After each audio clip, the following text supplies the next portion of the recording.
বিশ্বাস শব্দটা খুব ছোট, কিন্তু বিশ্বাস শব্দটা বহু দূর, অনেক গভীরতা। তার কারণ এই বিশ্বাসের উপরে বেঁচে থাকে এক মানুষ। এই বিশ্বাসের উপর নির্ভর করে একটা মানুষের ভবিষ্যৎ। এই বিশ্বাসের উপর নির্ভর করে একজন অচেনা অজানা ছেলে মেয়ে বলেন, আত্মীয় স্বজন বলেন, টিকে থাকে। এই বিশ্বাসের কারণে একজন পরও আপন হয়। এই বিশ্বাসের কারণে হাজার হাজার বছর একটা সম্পর্ক টিকে থাকে।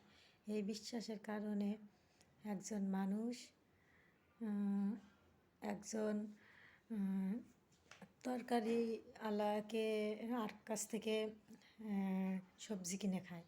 এই বিশ্বাসের কারণে পথযাত্রী মানুষ গাড়িতে উঠে দূর দূরান্তে ছুটে যায়। মানে বিশ্বাস সাথে আমরা জড়িত।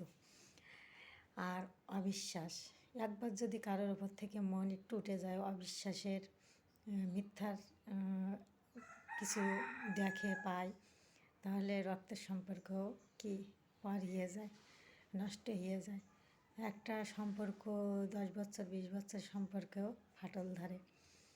তাই সবার আগে এজন্য আল্লাহ বলছে বিশ্বাস করো, কারণ আমরা এই দুনিয়াতে বেঁচে থাকতে গেলে, বাঁচতে গেলে একে অন্যকে বিশ্বাস করেই চলতে হবে।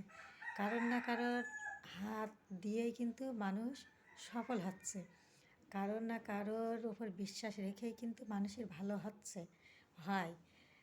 একজনের না একজনের বিশ্বাসের কারণে কিন্তু সম্পর্ক টিকে থাকে। একজনের না একজনের সম্পর্কের বা বিশ্বাসের কারণেই কিন্তু আমরা পথ চলতে পারি। ছোট্ট একটা উদাহরণ দেই, যদি এই বিশ্বাস না থাকতো তাহলে একটা মানুষ গাড়িতে উঠতো না, কারণ চোখ বন্ধ করে সে বিশ্বাস করে যে গাড়ির ড্রাইভার ঠিকঠাকভাবে গাড়িটা চালাবে এবং আমরা যে 20-25 জন যাত্রী আছি আমাদেরকে সঠিকভাবে নির্দিষ্ট জায়গায় পৌঁছে দেবে।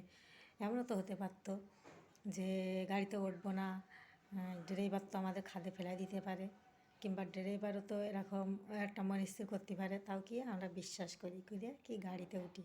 একজন সবজিওয়ালার কাছ থেকে সবজি কিনি কিন্তু বিশ্বাস করি যে এই সবজিটা আমাদের জন্য স্বাস্থ্যের জন্য ভালো হবে এবং আমরা উপকৃত হব, খেতে পারবো। একজন ওষুধের দোকান থেকে মানুষ ওষুধ কিনতেছে যে আমরা এই